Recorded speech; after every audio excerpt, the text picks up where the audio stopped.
Hello everyone, एक बार फिर से आपका स्वागत है हमारे इस चैनल पे। आज हम जो वीडियो आपके लिए लेकर के आए हैं वो है डबल एंट्री सिस्टम के बारे में।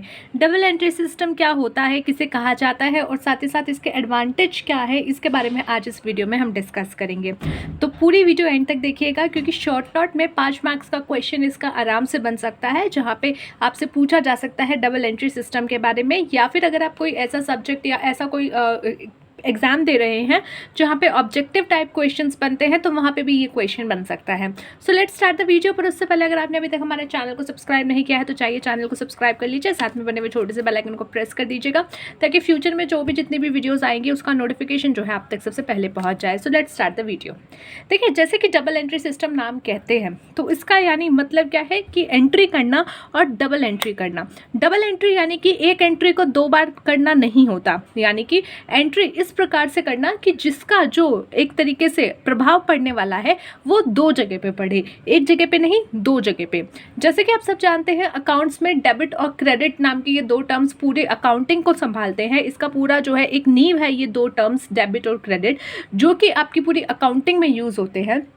यहाँ पे डबल एंट्री सिस्टम का मतलब यही होता है कि कोई भी ट्रांजैक्शन हो रही है, कोई भी अगर लेन देन हो रहा है बिजनेस में, कोई भी ट्रांजैक्शन हो रही है, तो उसका जो प्रभाव पड़ेगा वो 2 जगह पे पड़ेगा। 2 जगह पे पड़ेगा यानी कि डेबिट और क्रेडिट दोनों पे इक्वली पड़ेगा। यानी अगर 500 रुपये डेबिट हो रहे हैं तो 500 रुपये क्रेडिट भी होंगे। तो उसी के बारे में डबल एंट्री सिस्टम में बात की गई है। So this system is based on the principle that in every transaction one party gives something while the other party takes the same. क्या बोला गया है? According to this concept, double entry system का जो प्रिंसिपल है, इसके according हर एक transaction में जो है एक पार्टी को कुछ चीज़ मिल रही होती है और दूसरी पार्टी को वही चीज़ जो है वो गवा रहा होता है। यानी अगर मैं कोई चीज़ दे रही हूँ, if I am giving something to you, तो यहाँ पे मैं कुछ दे रही हूँ, कुछ सामान, कुछ पेमेंट, और वहीं आप क्या कर रहे हो, आपको वो पेमेंट जो है या फिर गुड्स जो है वो मिल रहे हैं। तो यानी हर ट्रांजेक्शन का जो इफेक्ट पड़ रहा है 2 जगह पे पड़ रहा है। Every transaction has 2 aspect, one debit and other credit. यानी हर ट्रांजेक्शन के 2 एस्पेक्ट होते हैं, एक डेबिट और क्रेडिट। जैसे कि ज़िंदगी में अगर आप देखोगे तो उस सिचुएशन में क्या होता है, if you are in a relationship, take a very simple example, if you are in a relationship और आप बहुत ज़्यादा केयर, प्यार वगैरह सब टाइम अपना दे रहे हो, तो सामने वाला पर्सन आपको नेग्लेक्ट करने लग जाता है और उतना ही वो आपको जो है इग्नोरेंस देता है, उतना ही आपका बेइज्जती होती है। तो यहाँ पे क्या हो रहा है, आप कुछ अच्छी चीज़ें दे रहे हो और सामने वाला उसका जो है उसी का लेवल का उतना ही बराबर का आपको क्रेडिट करके दे रहा है। तो आप डेबिट कर रहे हो उस लेवल तक और वो इंसान क्रेडिट कर रहा है, या फिर आप क्रेडिट कर रहे हो और वो डेबिट कर रहा है, तो इक्वली चीज़ें चलती हैं। तो इसी तरह हर एस्पेक्ट, हर ट्रांजैक्शन के 2 एस्पेक्ट होते हैं, एक डेबिट एंड क्रेडिट।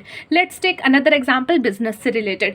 बिजनेस का कोई एग्जांपल ले लीजिए, जैसे कि आपने जो है गुड्स खरीद लिए 500 रुपये के, तो आपका जो है गुड्स आपके पास आए और आपका बैलेंस जो है कैश में अगर आपने पेमेंट की है तो वो कम हो गया। तो यहाँ पे क्या है, एक चीज़ बढ़ी और एक चीज़ घट गई, यानी कि एक चीज़ डेबिट हो रही है और एक चीज़ क्रेडिट हो रही है। एक ही ट्रांजैक्शन में 2 चीज़ों पे इफेक्ट पड़ रहा है। For a complete recording of transaction, it is necessary that it should have both debit and credit aspect. अगर आपको complete recording करनी है अपनी transaction की, कोई transaction है, let's suppose आपकी कोई transaction है, यही transaction है कि आपने जो है पैसे दे करके goods खरीदे। तो आपने क्या किया, अब अपने books में जो वहाँ पे आप अपने business से की entries करते हो, वहाँ सिर्फ ये लिख दिया कि goods खरीदे, परंतु इस चीज़ का mention नहीं किया कि cash दे करके खरीदे हैं। यानी कि जो transaction हुई है, अगर आपने उसको पूरा रिकॉर्ड नहीं किया तो वो आगे चल के आपको दिक्कत करने वाली है। सपोज 1 हफ्ते बाद, 1 महीने बाद आपको याद ही नहीं आया कि ये कैश कहाँ गया, आपको लगेगा बीवी ने मेरे पॉकेट से चुरा तो नहीं लिया, तो ये चीज़ हो जाएगी, आपके रिश्ते भी खराब हो जाएंगे। इसलिए अकाउंट्स मेंटेन करना बहुत ज़रूरी हो जाता है, वरना पर्सनल लेवल पे भी आपका प्रॉब्लम हो सकता है। इसीलिए क्या होगा कि आपको मेंटेन करके रखने पड़ेंगे दोनों एस्पेक्ट उस ट्रांजेक्शन के, कि भैया कैश गया और तब जा कर के गुड्स आए, तो दोनों चीज़ आपको रिकॉर्ड करनी पड़ेगी। और इसी को आप देखेंगे कि ये नेसेसरी हो जाता है, क्योंकि आपको अगर अपने बिजनेस की एक्चुअल सिचुएशन आगे चल के जाननी है तो उसके लिए आपको पूरी ट्रांजैक्शन करके रिकॉर्ड करके रखनी पड़ेगी। ये सिस्टम जो है जनरली किस फेमस एक तरीके से आप कह सकते हैं लॉ पे रिलेटेड है। जैसे न्यूटन का लॉ था that every action there is always an equal and opposite reaction, यानी जब भी कोई एक्शन मोशन होता एक कह सकते हो एक्शन होता है उसका इक्वली आपको जो है अपोजिट रिएक्शन भी मिलता है। अगर आप किसी को ज़्यादा परेशान करोगे तो सामने वाला उतना ही बाउंस बैक करके आपको भी परेशान कर सकता है। तो उसी तरीके से इन सेम वे यहाँ पे डेबिट और क्रेडिट का कॉरस्पॉन्डेंस बोला गया है कि जितना डेबिट होगा उतना क्रेडिट होगा। ठीक है, separate account of debit and credit is maintain to have a complete record of transaction. This is why it is called a double entry system. आपके डेबिट भी अलग चलते हैं, क्रेडिट भी अलग चलते हैं और बराबर अमाउंट पे चलते हैं, इसलिए इसको डबल एंट्री सिस्टम कहा जाता है।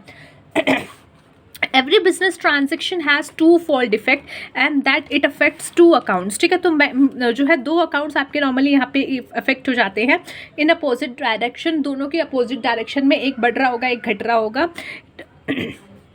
And if a complete records were to be made for such transaction, it would be necessary to debit one account and credit the other account। और अगर आपको जो है complete transaction रिकॉर्ड करके रखनी है तो ये ज़रूरी है कि एक अकाउंट आप डेबिट करो और एक अकाउंट आप क्रेडिट करो, तो ये बहुत ज़्यादा इंपॉर्टेंट हो जाता है। Now come to the advantage. Advantage क्या है? पहला एडवांटेज तो यही है कि आपकी complete recording of every transaction अगर आप करते हो तो यहाँ पे करके रख पाते हो इस डबल एंट्री सिस्टम में। भैया पैसा गया, दो गुड्स आए, ना कि आपकी बीवी ने नहीं चुरा लिए, ये गुड्स जो है ऊपर से प्रकट नहीं हो गए हैं, तो क्यों हुए, कैसे हुए, उसकी पूरी रिकॉर्डिंग आपकी इस एक ट्रांजैक्शन में आ जाती है। Complete records of every transaction is maintain in the system because both debit and credit aspect are recorded. यहाँ पे आपकी हर डे टू डे इन्फॉर्मेशन जो है रिकॉर्ड हो जाती है। Amount to be received and given, कौन सा अमाउंट रिसीव हुआ, कौन सा दिया गया, etcetera can be received in a proper way. ठीक है, यहाँ पे आप पूरी चीज़ें लिख सकते हो प्रॉपर मैनर में कि कितना गया कितना आया। If the need arises full details of every transaction can be easily obtained. ठीक है, अगर आपको कोई ज़रूरत आगे चल के पड़ गई तो आपको पूरी जो है डिटेल्स मिल जाएगी उस ट्रांजेक्शन की, कि अगर आपको देखना है कि कैश कहाँ गया, बहुत कम कैश लग रहा है, उठा के लाओ कैश बुक या फिर आपकी कैश अकाउंट और देखो उसमें कि कहाँ कहाँ कैश गया, कहाँ कहाँ से आया, तो आपको जो है इजीली सारी चीज़ें जो है दूध का दूध पानी का पानी की तरह दिख जाएगी। अर्थमेटिकल एक्यूरेसी हो जाती है अगर आप ठीक तरीके से अपना जो है अपनी एंट्री कर रहे हो। लेट सपोज आपने एंट्री की तो आपको अगर देखना है कि क्या कोई मैंने गलती तो नहीं की, तो अगर यहाँ पे अर्थमेटिकल कोई गलती हुई होगी तो आप ट्रायल बैलेंस बना करके देख सकोगे कि कोई गलती तो नहीं हुई, तो वहाँ पे सिर्फ अर्थमेटिकल एक्यूरेसी आपको पता चल जाएगी कि है या नहीं। This system is made more progressive and scientific as compare to any other system of book keeping.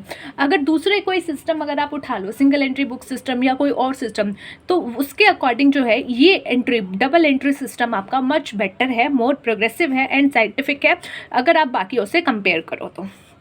सो ये था गाइज आज का छोटा सा टॉपिक जो कि आपका छोटे से मार्क्स के लिए 5 मार्क्स के लिए आ सकता है, डबल एंट्री सिस्टम, जिसमें हमने जाना डबल एंट्री सिस्टम क्या होता है, साथ ही साथ इसके एडवांटेजेस क्या है। So let's meet you in the next video. अगले टॉपिक में मिलते हैं अगली वीडियो में, तब तक के लिए take care of yourself and take care of your health.